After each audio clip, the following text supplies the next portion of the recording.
Bihirang bato guys. Kanina lang inaway po siya ni Sir Jay. Naggilak-gilak. Murag bildo. Maganda, madam.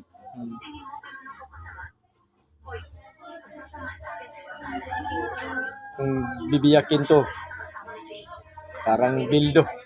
Kasi nakaikot yung mga naggilak-gilak. Kausap ko ang mama ko.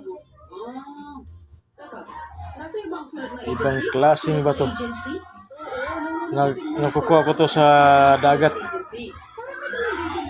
Bihira lang. Agency kapag bagong pasok. Natatandaan mo na. Bakit mo hinahanap? Pinapakuha ni Madam Susana. Sigurado ka? Ikaw, sa tingin mo, kapag-biro na ko, ha? Gusto mo mismo si Madam Susana na lang ang magpunta rito at humingi nito sa'yo. Ano? Hindi pa nga nabiyak. Pero makikita mo na lahat nakaikot. Parang bildo. Salamat.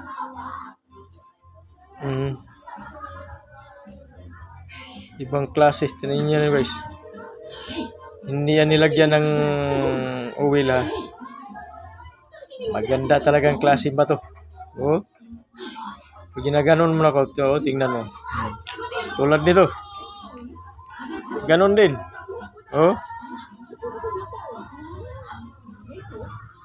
Ganito lang nakuha na ko. Para sa diamond. Pero maganda talaga guys. Nagilak-gilak. Ito ang pinakanindot.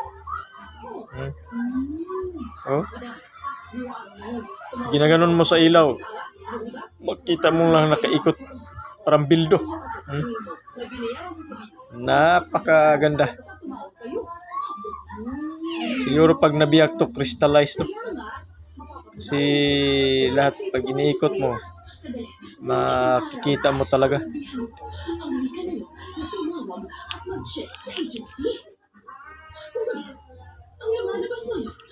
Malakas din. Ginaganon mo. Buhay na buhay na buhay. Murag tao ba? Nagaginhawa.